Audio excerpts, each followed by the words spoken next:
previously on Alan Wake.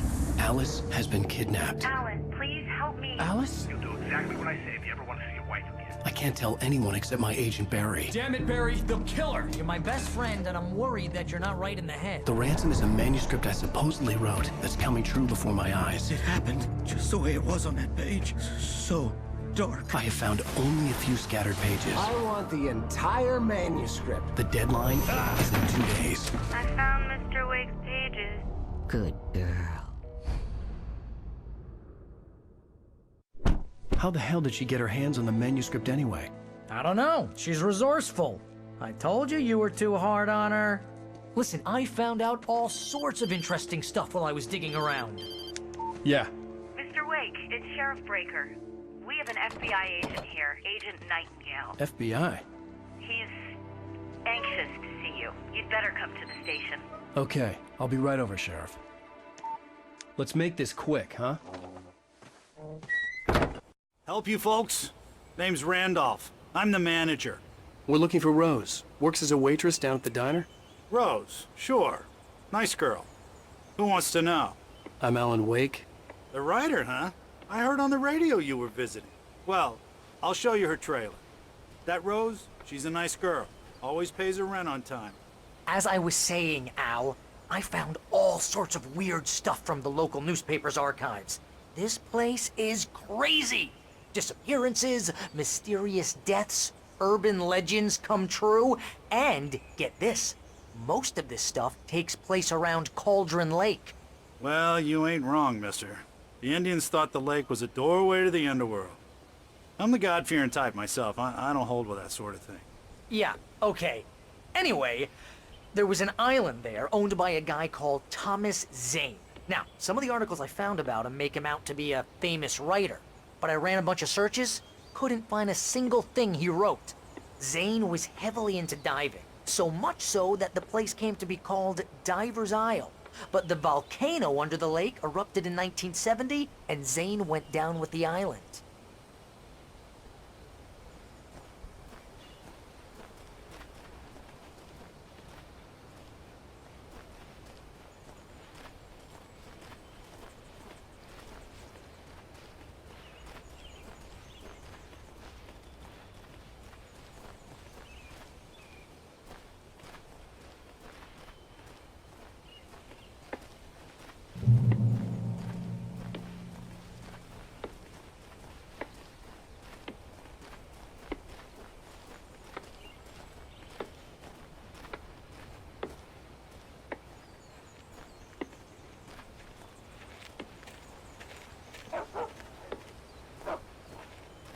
Yeah, how about that?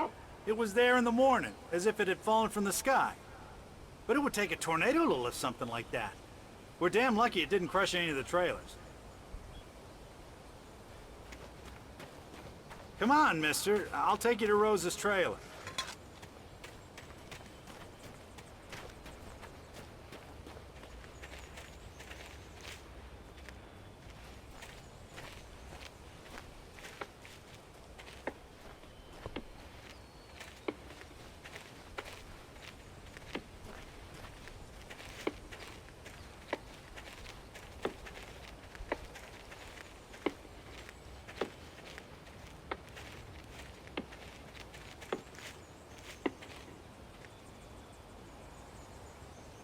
It gets better. A local girl, Barbara Jagger, drowned in Cauldron Lake just a week earlier. They were lovers.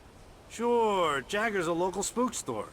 The Scratching Hag comes for you in the dark. Childish stuff like that. Anyway, Al, I'm just getting to the best part. All of the articles about this stuff were written by Cynthia Weaver. I asked around, and she's that crazy bag lady you met. What, the lamp lady?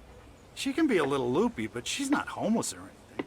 Yeah, anyway, she knew both Jagger and Zane before they both died, and she had some kind of a breakdown.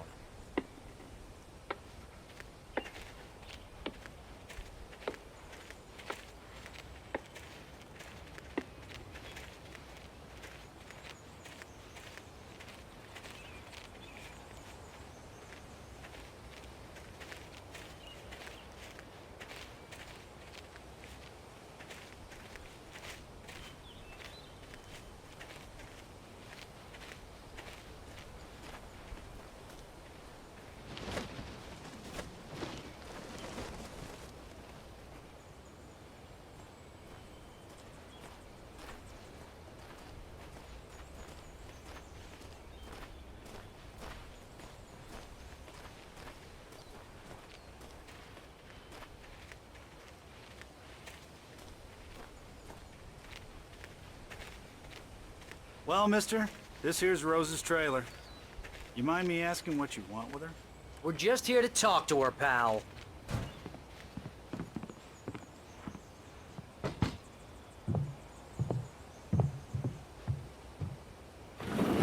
Welcome to... Oh dear, Mr. Wake. I'm so glad you're here. Rose, you have my manuscript? Oh. Oh yes. Yes. Please, come in. Hey, this is really good. Rose, Yes, my manuscript. I really need it. I understand. I know what you need. A muse to inspire you. Oh, for Barry? She doesn't have anything. Yeah, hey, Al? Al, what's... Oh... Barry! What? What?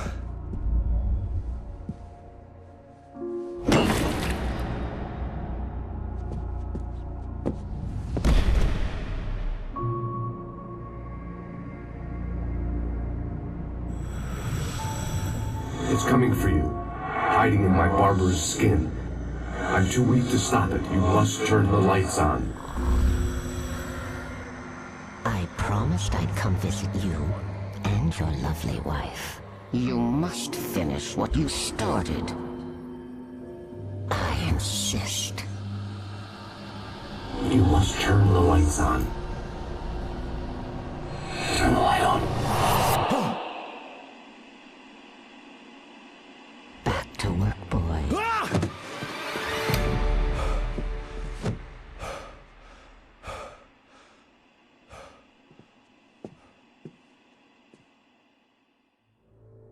I felt nauseous, hungover.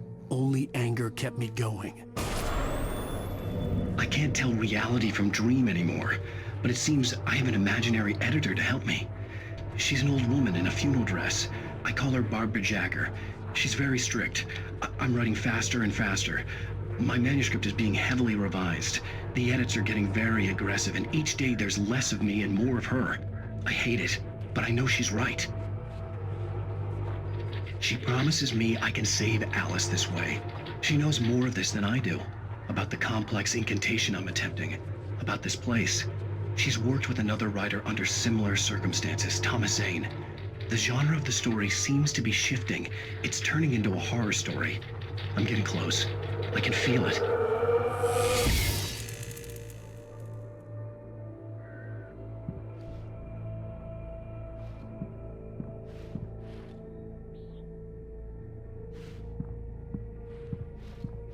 Rose took a day from me. I had less than 12 hours left to meet the kidnapper.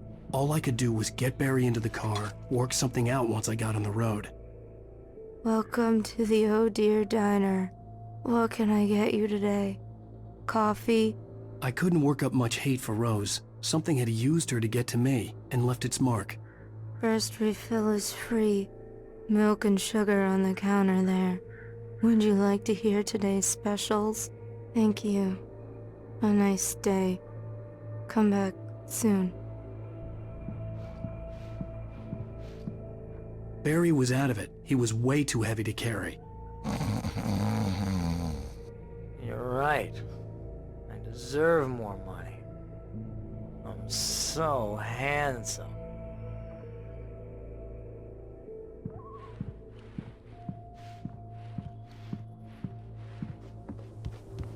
My gun and flashlight were gone.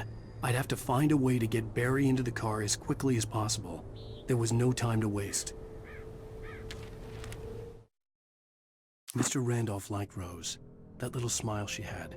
How she was still sweet when life had tried so hard to make her bitter. It wasn't any of his business what she did in her trailer.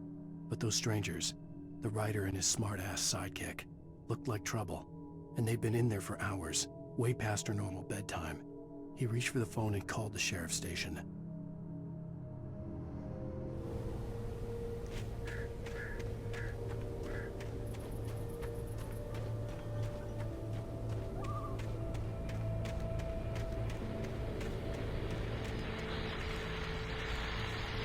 Hi, I just stepped outside to catch a breath of fresh air. Let me tell you, the weather's getting heavy.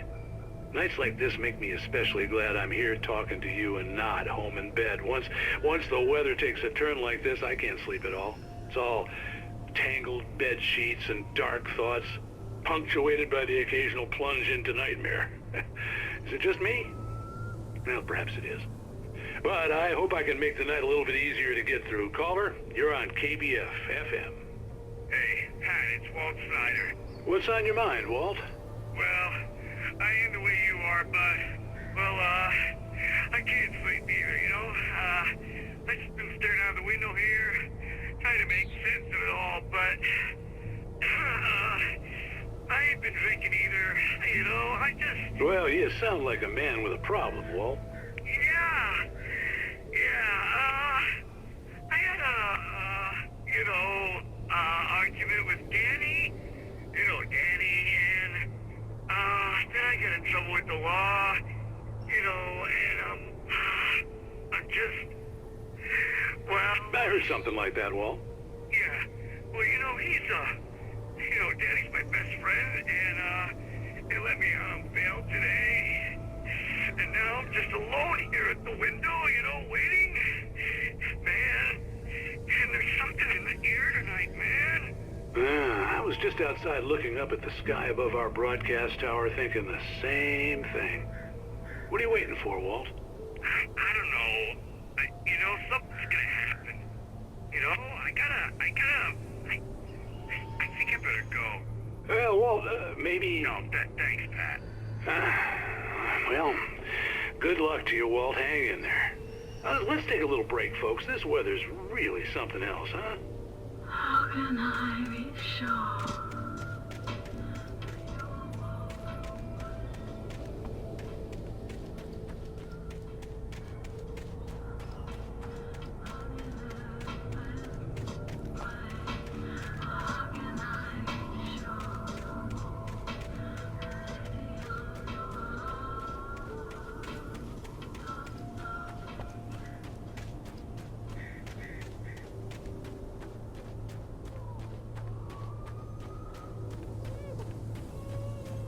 Oh, you're gonna get it now. God knows what you've done to that poor girl. This is Agent Nightingale, FBI! Get him up, Hemingway! You're under arrest! You move a muscle, I'll unload right in your goddamn face! Stay right where you are, Slane!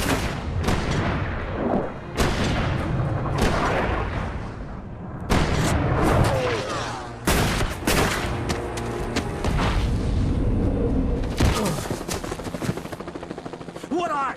I'm standing right here, you goddamn maniac!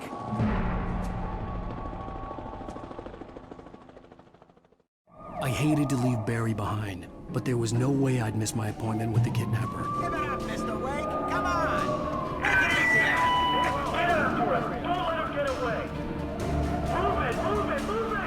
I'll have him shot if you let him get away.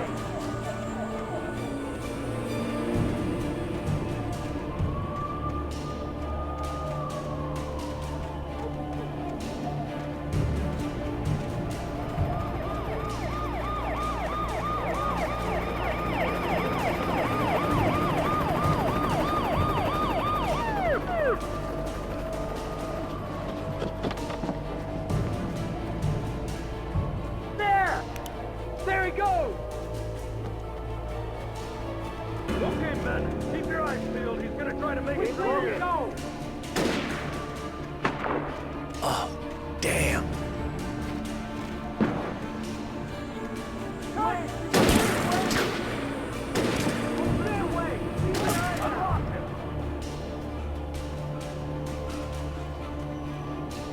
God damn it, where did he go?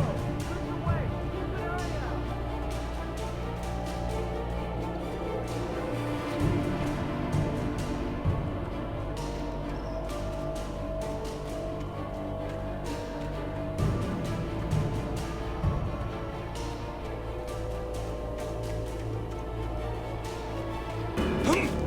He's gone.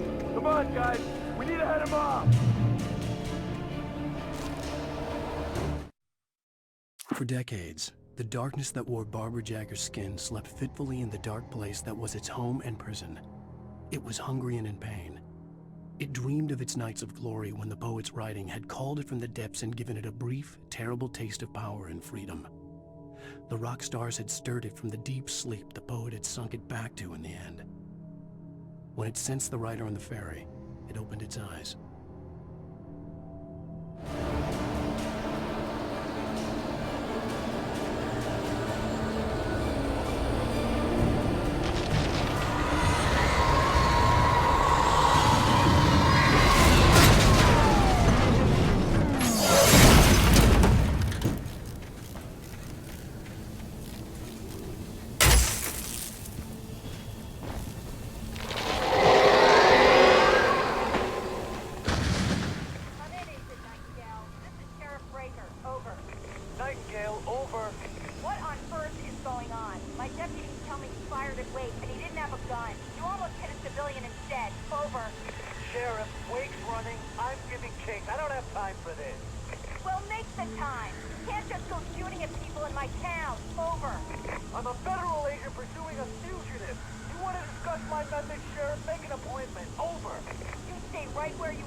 Rose didn't know how the strange old lady got in her trailer, and she looked wrong somehow. The woman showed her teeth in an approximation of a smile and traced a finger down Rose's cheek. "Pretty girl," she said. Rose felt as if she was falling asleep, but her knees didn't buckle. The crone spoke in a whisper, her words ice cold and dark in Rose's ear.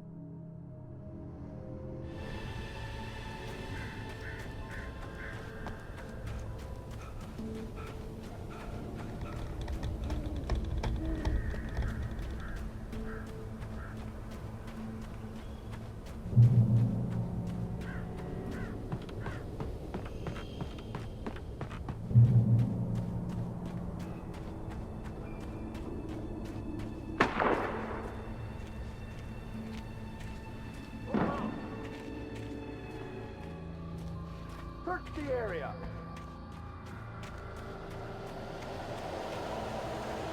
Safeguard. This way. Over here.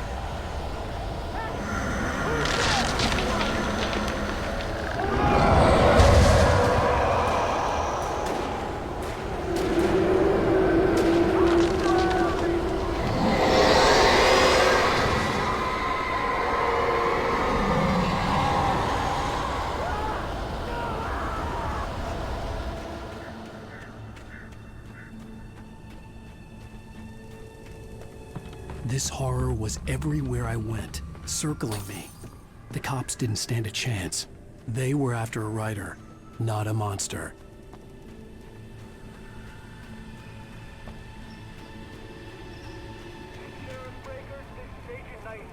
I've lost contact with most of the men you assigned to me. It's Wake's doing. Wait, are you seriously telling me that geek writer just took out my deputies? Are you kidding? I mean, have you seen this guy? He wears a tweed jacket. Over. He's the guy we're chasing. If it's not him, who then? Bigfoot? Over. I don't know yet, but I'm not in the habit of jumping to conclusions. That tends to come back and bite you in the ass. Out.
Mulligan, over!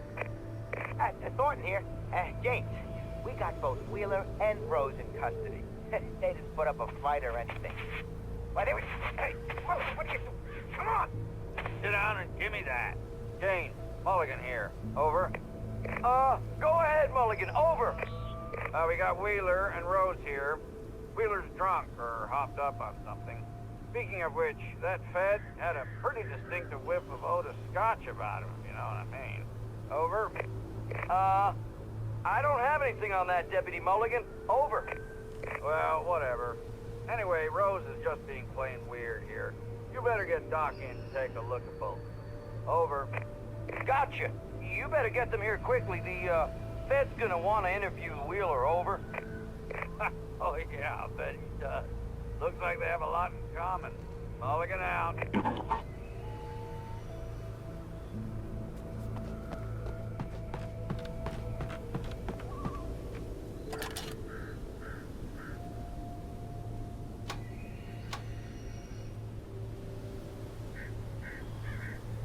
I could see the lights of the radio station in the distance.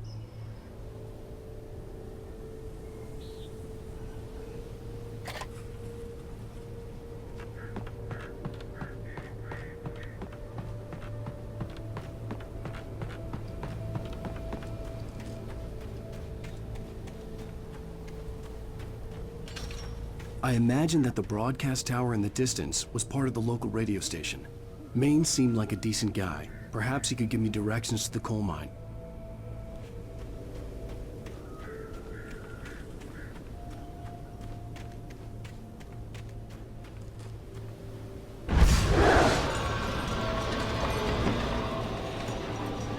Unnatural shadows clung to the gate. The darkness that was after me was trying to stop me. I wouldn't get through without a light.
It took me a moment to recognize the flashing grenades.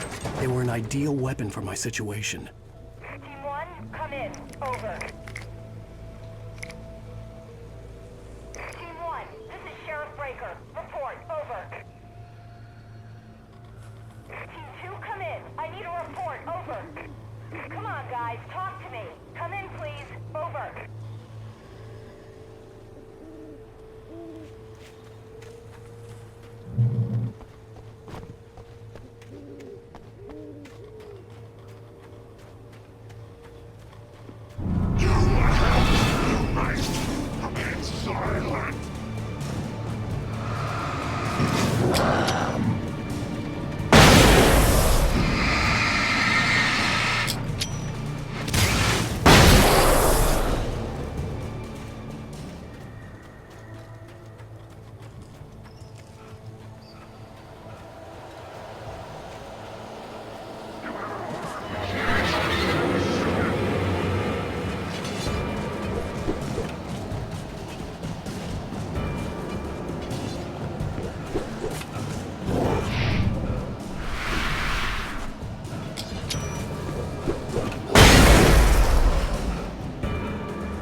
another call. You're on KBF-FM with Pat Maine. It's Milt Peabody, Pat. What's on your mind, Milt? Well, I live near the trailer park, Pat, and there's a big ruckus going on over there. Well, that's just up the road from me, too. What's going on, do you know? I don't know, but there's a bunch of police cars there, lots of sirens, a helicopter buzzing around, and I think I heard some gunshots. Gunshots? Yes, sir, like from a pistol. So can you find out what's going on? Because it's just next door and they're popping off guns there. They're still shooting? No, it was maybe 10, 15 minutes ago. It sounds serious, Pat. I'm telling you, it don't sound like no party. Well, I'm certainly going to give the station a call, Milt. Okay. You'll hear it here as soon as I hear from them. Okay, thanks.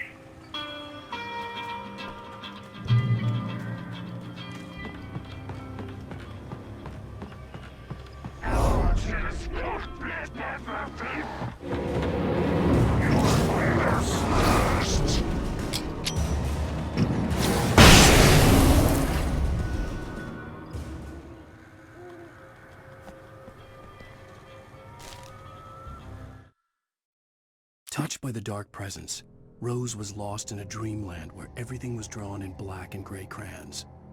The old lady had promised her that all her wishes would come true. She would be Alan Wake's muse. She was smiling so hard it hurt her face. She crushed a bottle full of sleeping pills into the coffee. Deep down inside, she was screaming in terror.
I hope Maine could lend me a car to get to the coal mine. It's Lorna Miles. Oh, why, hello, Lorna. What do you have for us? Well, I just don't see why the cops bothered with the trailer park. What do you mean? It's a trailer park. Of course you're going to have trouble in a place like that. I mean, what do you expect? The sheriff should be helping us normal citizens instead of wasting resources on those people. Well... Let the try to sort themselves out. I'm sorry, but my granddaddy settled in Bright Falls in 1911. Well, thank you very much for that compassionate viewpoint, Lorna. How can I be sure?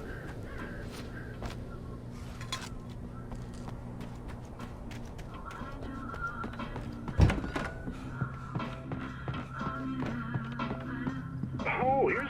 surprise? The famous writer Alan Wake just walked in. Folks, I'm going to see if I can talk him into an interview. Come on in, Mr. Wake. Oh, I'm so glad you could find the time to do this, Mr. Wake.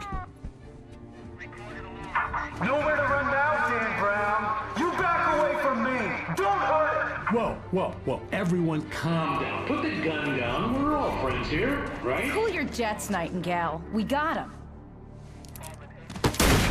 Judas Priest! What the hell's the matter with you? There's a civilian in there.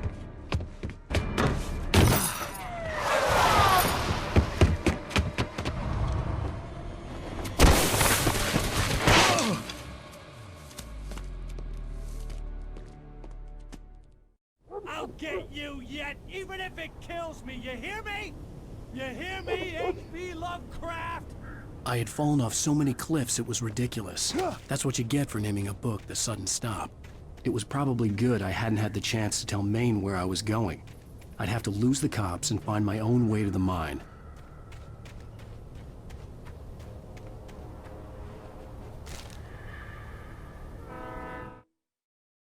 Nightingale stared through the broken studio window into the dark woods.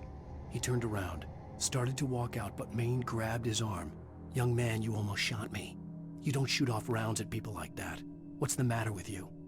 Nightingale shook his arm free, marched out. His cheeks burned with rage and humiliation.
Danny had stepped out, but what stumbled back in was something else. Something alien.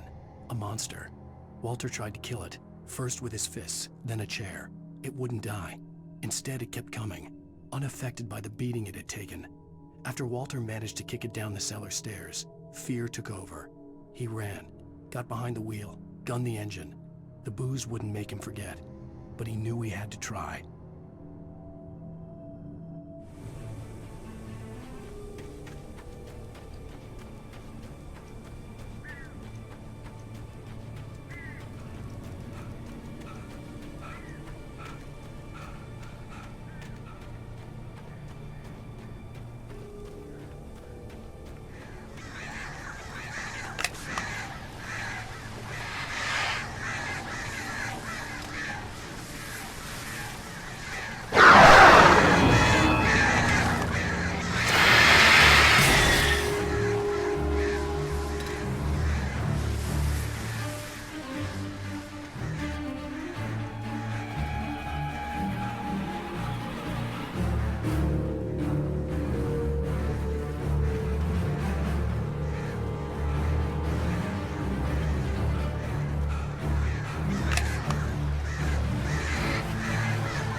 There was no sensible reason for the power company work lights to be here. It was almost as if they'd been left for someone like me to use.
The bulldozer's engine roared to life. Mud and rocks flew as it fought for traction. It crashed through the concrete wall and landed heavily in the yard. If it were an animal, it would have shaken its head after the impact, fixed its eyes on me, and charged.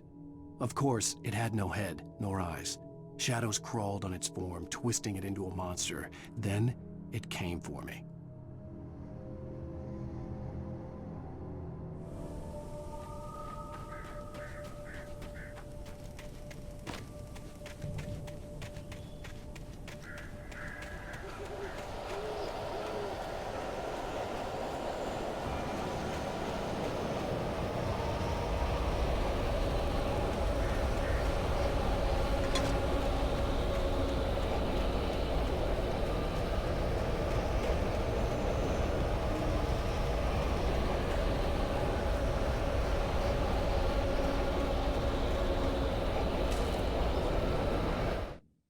Sarah trusted her gut, and her gut said Agent Nightingale was an asshole. He felt wrong, and it wasn't just the smell of stale booze. It was in the way he flashed his badge, pulled rank, the look in his eyes when he wanted answers. Where was Alan Wake? What was this about an accident? Where was his wife? And most importantly, why did she let Wake go? He wouldn't answer her questions. Federal business was all he'd say.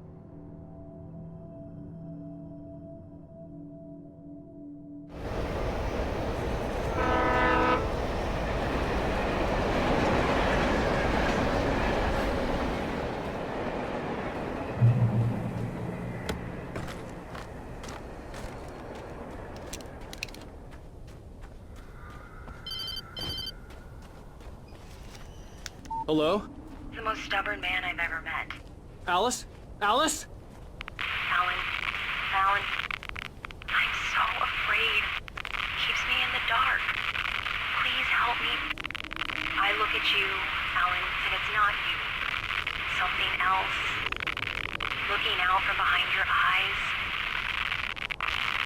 Alice, I'm here. I'm so alone here. It's all gonna go to hell. You need to be careful. Cooperate.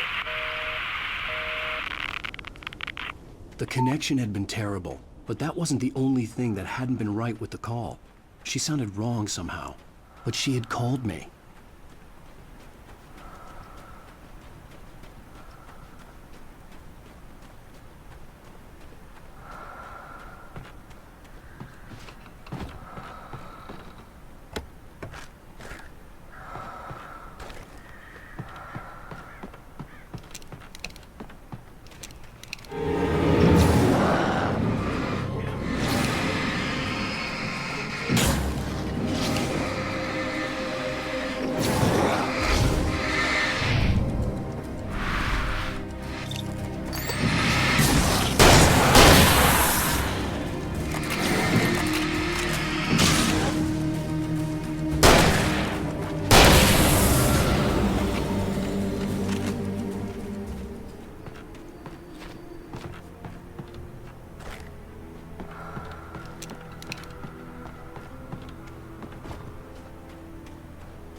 The pipe wrenched itself loose from the bridge's steel framework. Wrapped in darkness, it floated in midair, twitching. For a moment, I didn't understand what I was looking at. The heavy object lurched at me with impossible force. I threw myself out of the way, but just barely. When I turned my flashlight on it, it shook in a dark rage before it flew at me again.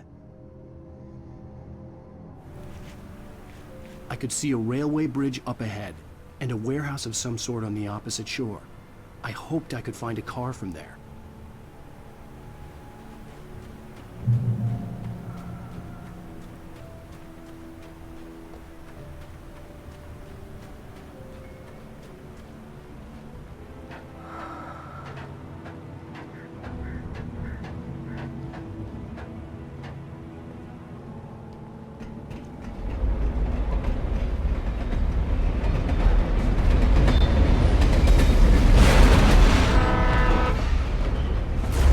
that was pursuing me was growing stronger, and it was taking over everything in my life.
I slammed the door shut right in his smug face.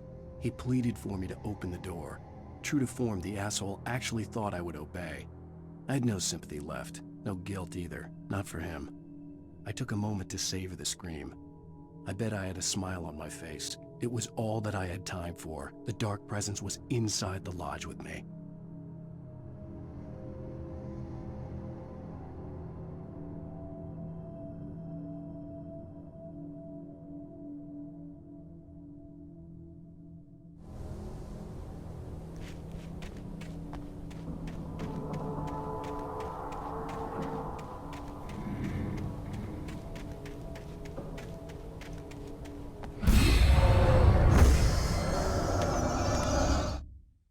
Even after all this time, hearing the Night Springs theme caused a surge of conflicting emotions in me. It'd been my first real writing gig. Barry had known a guy who knew a guy, and suddenly I'd been a semi-regular writer on the show. I'd always been ashamed of the job. Felt it was trash. I'd wanted to be an artist, a novelist. I'd been naive back then. It had taken a long time to learn to be proud of the work.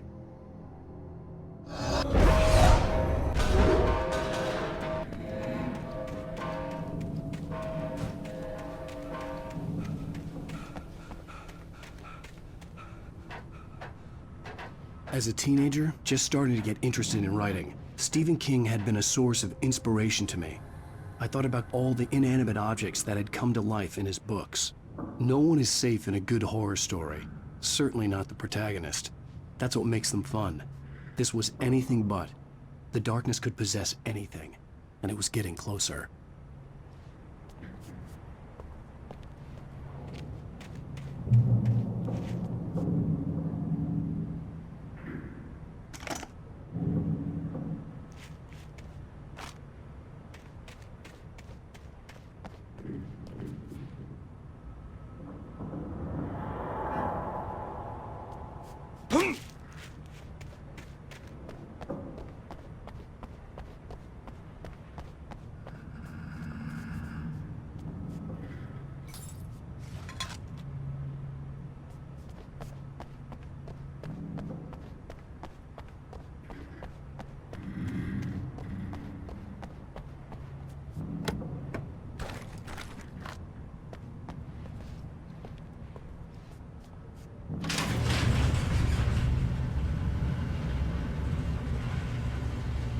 Did you call 911?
We take the facts of our existence for granted, unaware that they are merely a thin veneer of desperate self-delusion, covering a vast cosmos of madness and horror.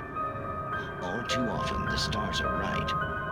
In Night Springs. Tonight's episode, a family occasion. Journalist Alvin Derleth's trip to study the local customs of an insular community in Night Springs has been less than successful. Until tonight. Well, I'm glad you changed your minds about this. Ancient customs, local mythology. My editor loves this kind of stuff.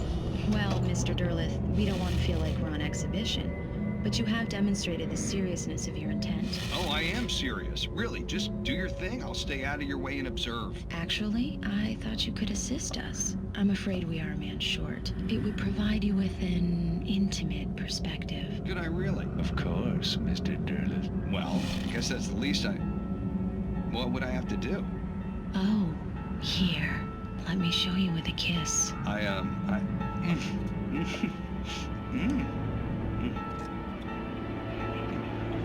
What did you...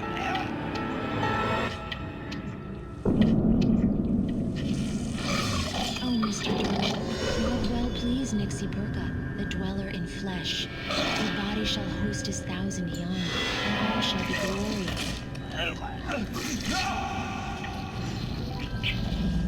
Shh, darling, be calm. Shh. Alvin Derleth learned a harsh lesson. If you go looking for mythology, it may come looking for you. And such quests always bear fruit. In Night Springs.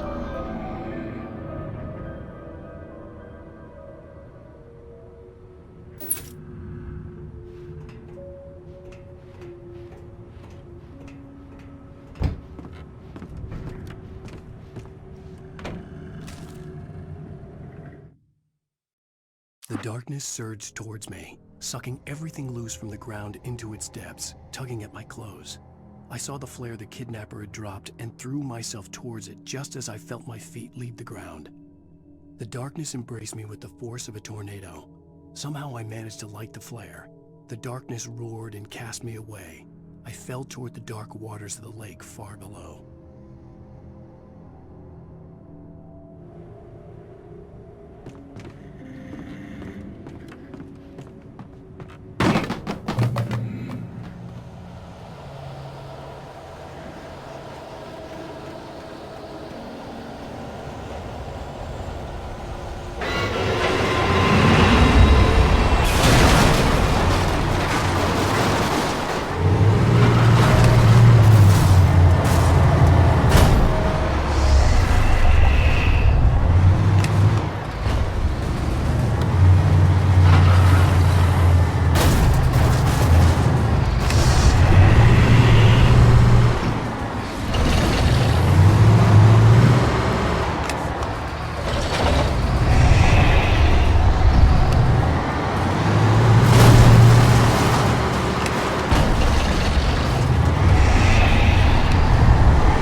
never been this glad to see the sunrise. I had a couple of hours to get to the coal mine.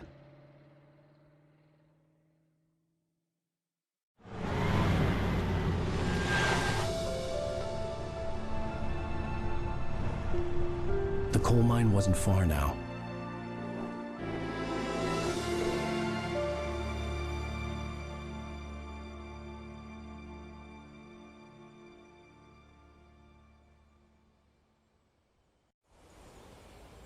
Today, I would meet the kidnapper, and he would give me Alice. I wouldn't give him any other choice.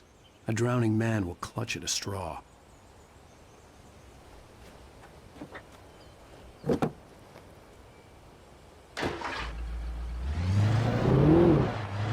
by little, without realizing it, I'd come to believe that the story in the manuscript was coming true. The current of its narrative had taken me deeper and deeper into dark waters. Alice had been taken from me. Barry was probably in jail. I was a fugitive from the FBI. The whole world taken over by the dark presence was trying to destroy me. It all felt real, but it matched a textbook case of insanity.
This is Pat Main, and you're listening to KBF-FM. Folks, I want to apologize for kind of abandoning you to that looping music track last night, but I was detained.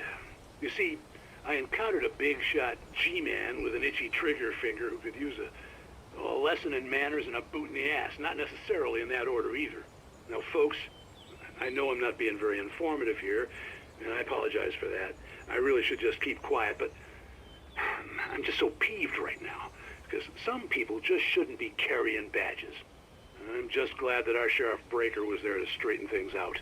And if someone I met last night is listening, let me just say, I'm sorry if my mouth got you in trouble. I'm pretty sure you're not the bad guy here. Godspeed, son. I hope you know what you're doing. Now, on a lighter note, I'll be talking to Dr. Nelson all morning. But first, a little music.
Welcome back to KBF-FM.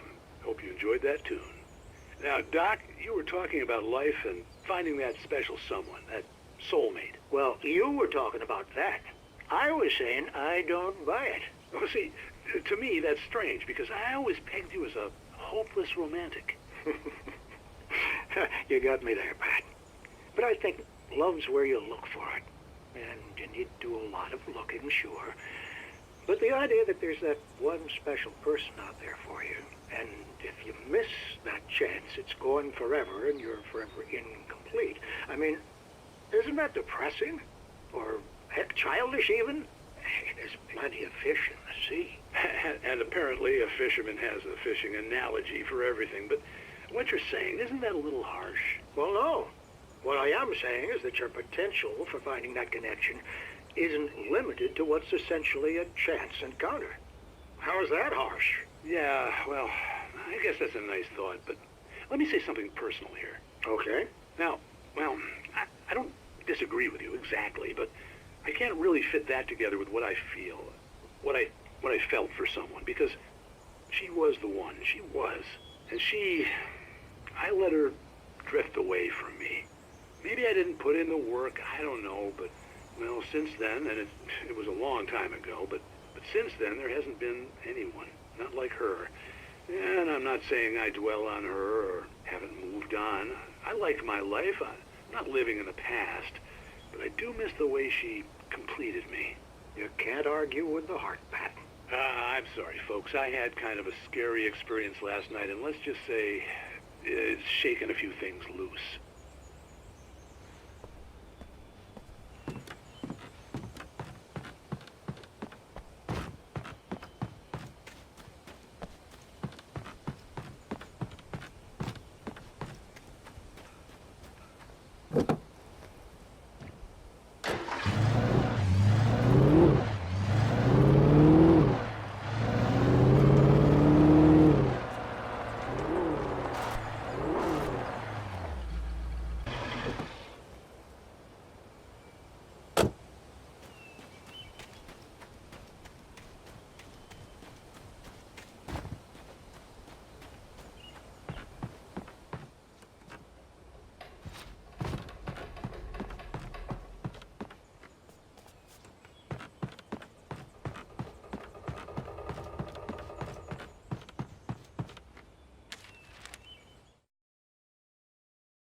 For Mott, spying on the writer on the ferry had been a disappointment. His boss had made Wake out to be something special, but Mott hadn't been impressed. He'd gotten a good long look at the wife, though, and he liked what he saw. Mott had fantasized about goading Wake into a fight, but it hadn't happened. Still, he'd get his chance to see if the writer had anything in him. He'd been promised as much.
I was early. I was supposed to meet the kidnapper at noon in the main building. The coal mine was quiet. It was a museum now.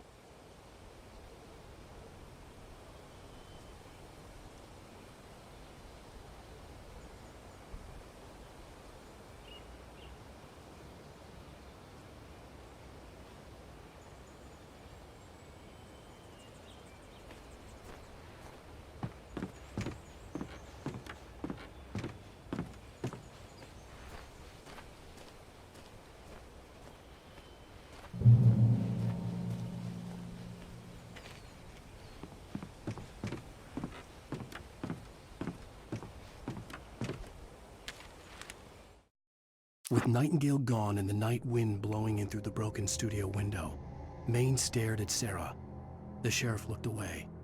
Maine's voice shook with barely controlled anger. That boy's doing more drinking than thinking. I hope you know what you're doing, Sarah. He's got a sickness in his eyes.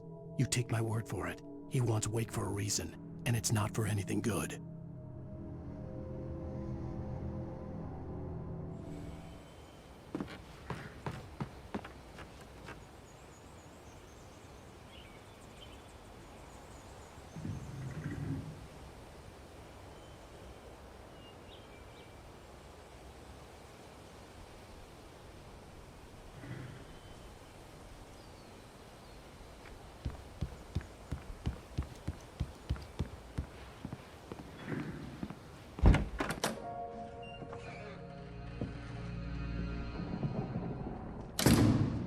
I didn't want to go outside.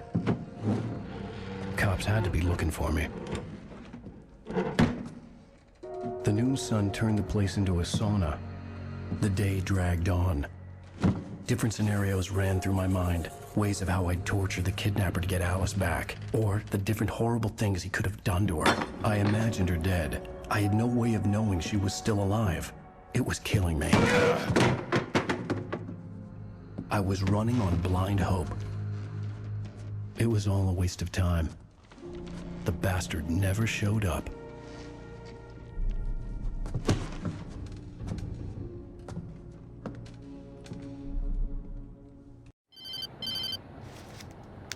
Wake! Where the hell are you? Change of plans. You know where Mirror Peak is? It's a big mountain north of where you are. You follow the path from the mine, you can't miss it. There's a lookout point there. I'll be waiting. I'm through being jerked around by you. You want to see your wife alive? Because if you do, you better watch what you say to me. Do we understand each other? I want to talk to Alice. Yeah, and I want the manuscript. Don't keep me waiting, Wake. Hello? Hello! Ah! I'm gonna kill him! I had to get to Mirror Peak.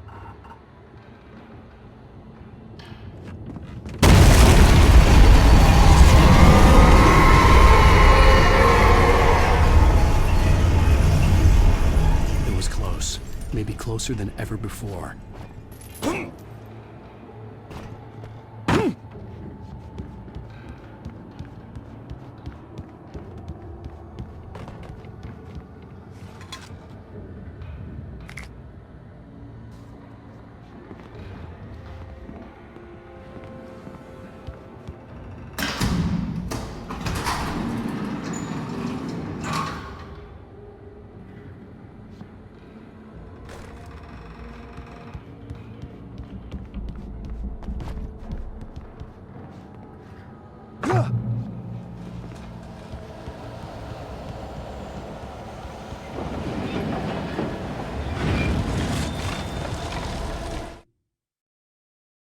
When Thomas Zane fell for Barbara Jagger, it happened fast. She was young, vibrant, and beautiful, full of life.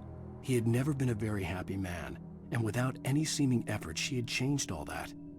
Zane felt good for the first time in his life. Everything she did was another piece of a jigsaw puzzle he hadn't even known he'd been missing. And best of all, she made the words flow, strong and sharp. She was his muse.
The only way to reach the hillside ahead was to go through the building.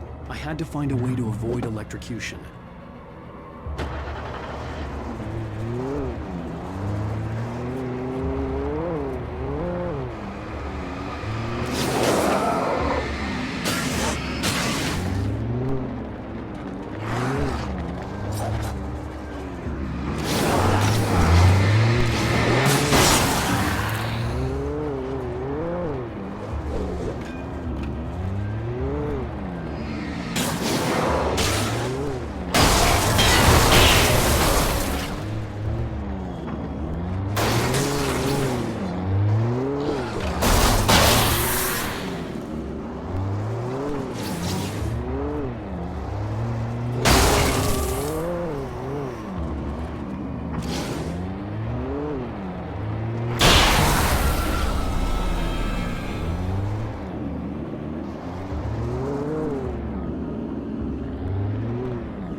Some of the Taken retained echoes of their former selves, but these were just the nerve twitches of a dead thing.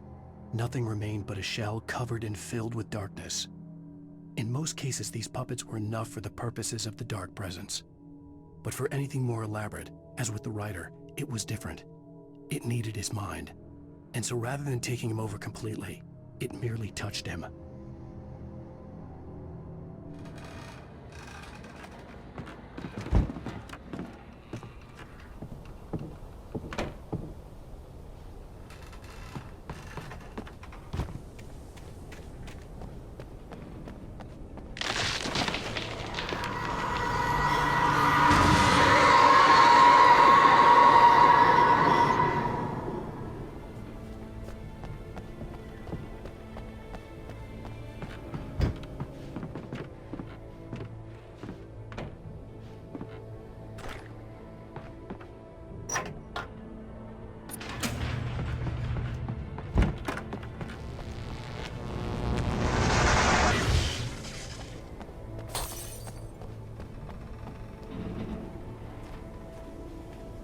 There was no way the flashbang grenades were standard power company equipment.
I stared through the bars of the jail cell.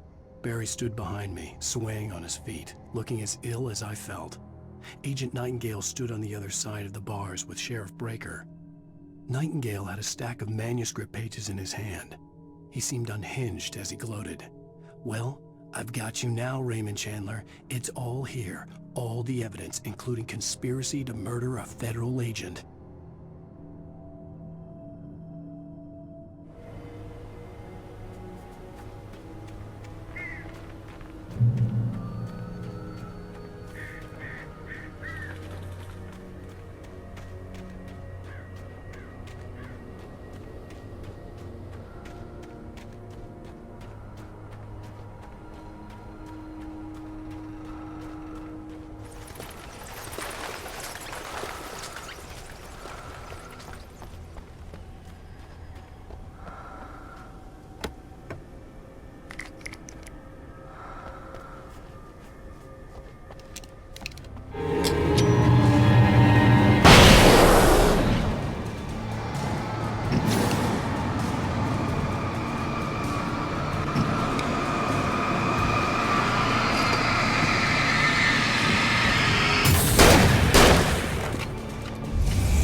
I had no real plan.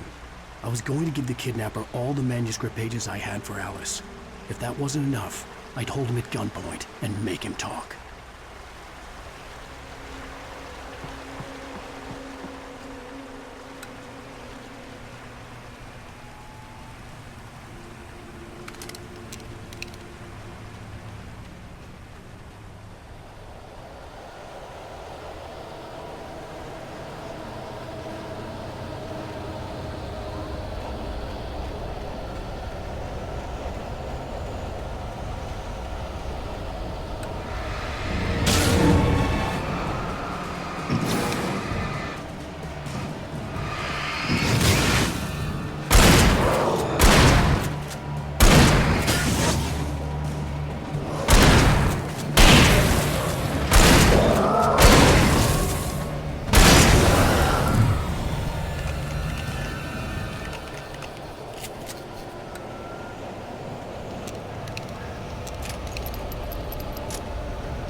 The dark presence was moving ahead of me in the same direction I was going. A cold feeling settled itself in the pit of my stomach.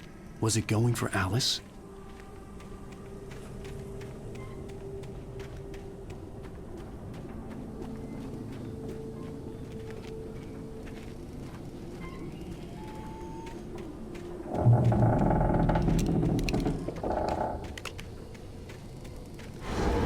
The graveyard shift may cause cancer.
I lifted the page in front of my eyes and read it. In it, I lifted the page in front of my eyes and read it.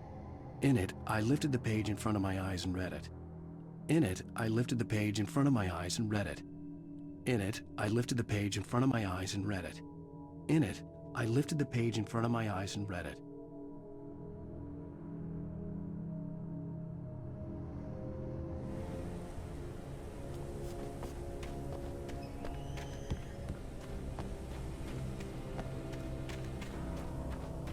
The place was dead, a ghost town. Had been for decades, maybe a century.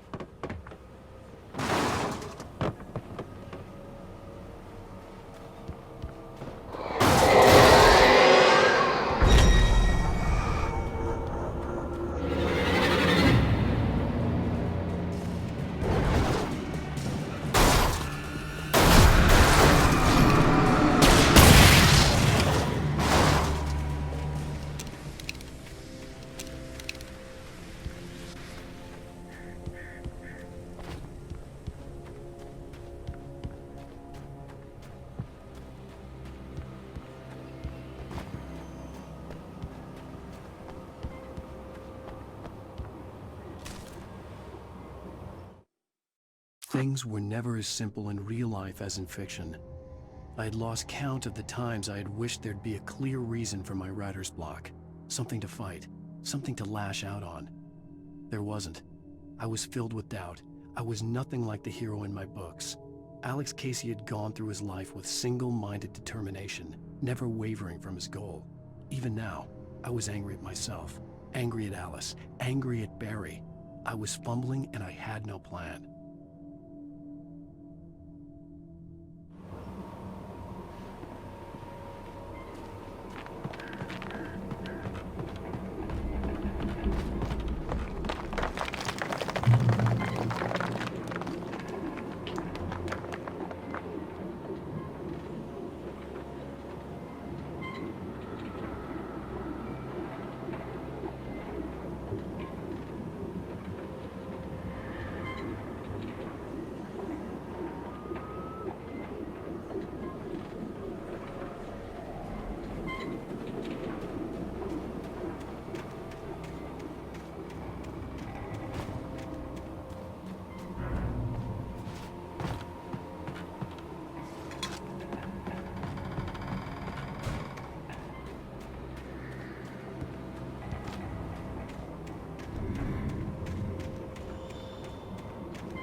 Doc sat down heavily.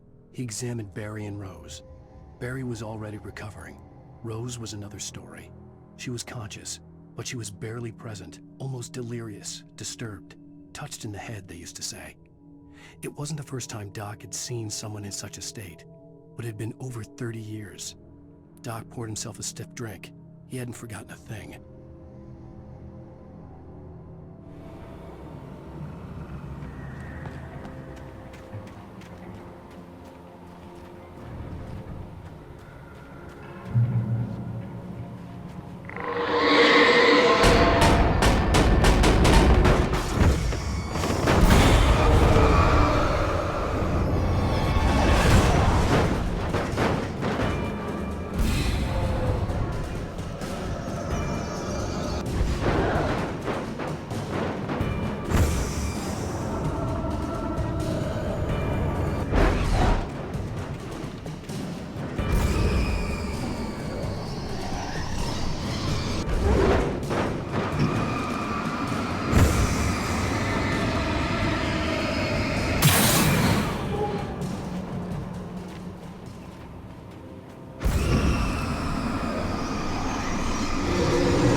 Anything outside of riding is a struggle.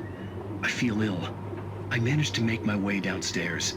There's a shoebox filled with books and papers by Thomas Zane. It's very hard to focus, but I managed to read some of it. He's a poet, and a good one. He writes of muses and creators summoning fabulous things from a magic lake, using his powers to shape the world of a realm of gods and dreams and demons, dark things that wait for a chance to slip through, wearing the flesh of men as disguise. Zane writes about himself, his girlfriend being taken over by a dark presence, about growing scared of the lake. Zane believes it's a mirror to the gaping void of darkness above, where some Lovecraftian presence lurks. I crawl back upstairs. I'll borrow these things for my story. They ring true. They fit.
The kidnapper had sent me a text. The message was full of spelling errors and insults. It was telling me to hurry up.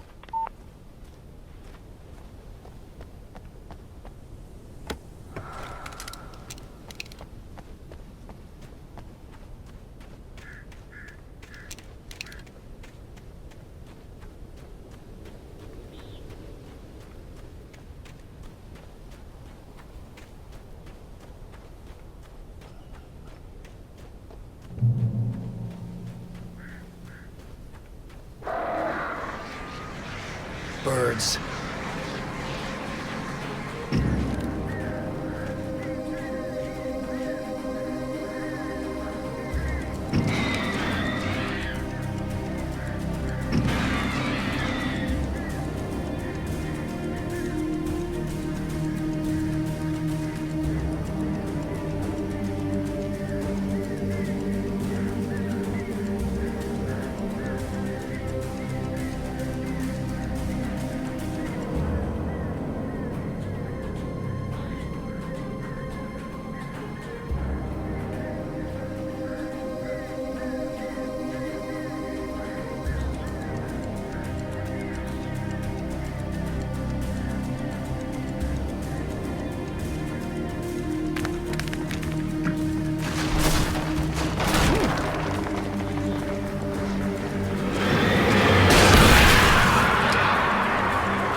Without warning, the headache stabbed at my brain.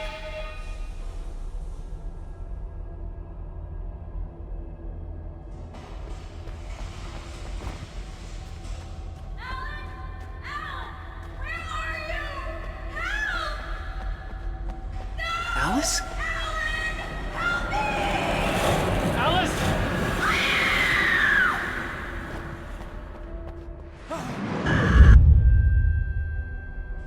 I'm losing it. I gotta get out of here.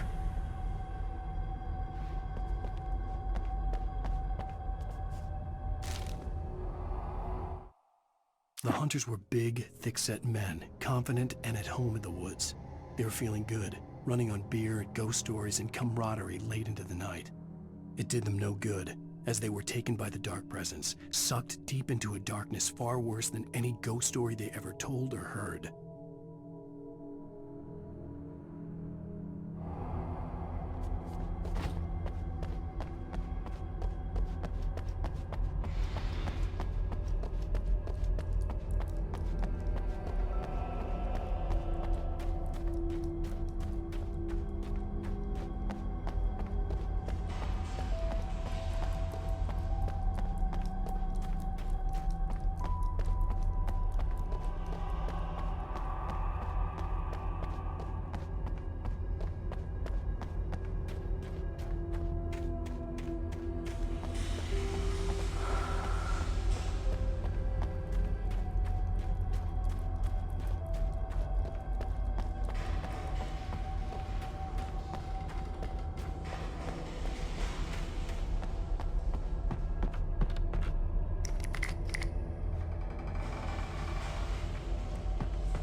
Even behind the closed doors and curtains of his grimy room at the Majestic, the local motel, Nightingale could feel the locals' eyes on him, the unrelenting pressure of their judgment.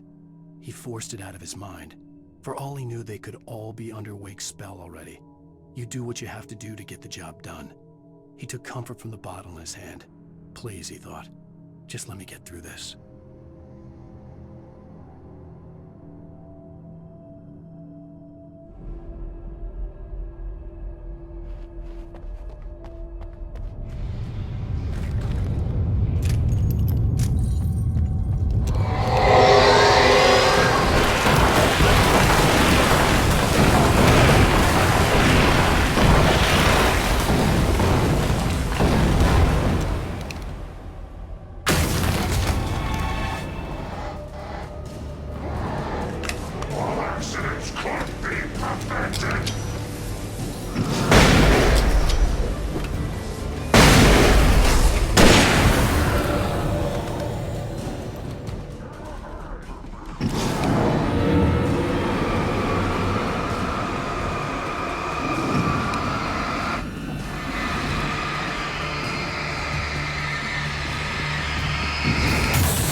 I'd have to make my way up this mine shaft in order to go on.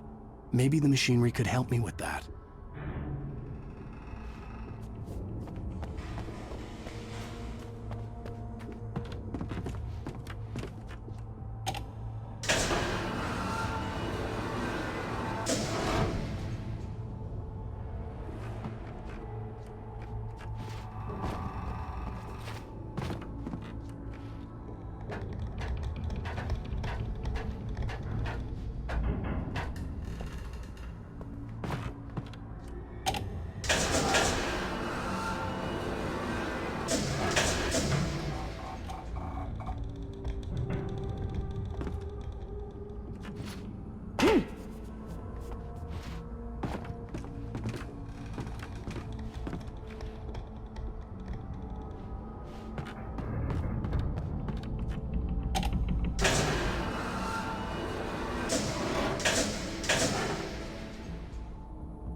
Lightning flashed behind the windows of Cauldron Lake Lodge.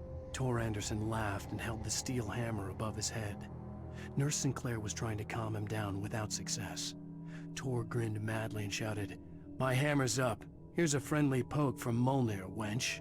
He brought the hammer down with all his might on Sinclair's head. "We're on a comeback tour, baby."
Maud had checked all of Stucky's rental cabins. There had been no sign of the Wakes. It was dark when he'd found their car parked at the end of the road by Cauldron Lake. It made no sense. They must have taken a wrong turn, but there was no sign of them, and the car had been there for hours already. Frustrated, Mott stood on the rotten ruin of the footbridge that had once led to Diver's Isle before it sank beneath the waves years ago. The boss wouldn't be happy.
could see Cauldron Lake. I thought I could make out the spot where the island and the cabin had been.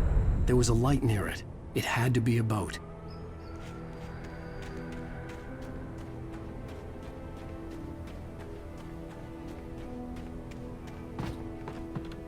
I was close now. I had to get there fast. I dreaded what I would find. I tried to hold on to Alice, but her form melted away. I was losing control. Dr. Hartman stood in her place. I wanted to hit him, but my arms were jelly. He smiled. It was a reassuring smile, and I hated him for it. I had to give you a sedative. Don't fight it. You went through another rough period. Right now, it's very important that you stay calm. We don't want you to have another episode. You're a patient at my clinic. Have been for a while now.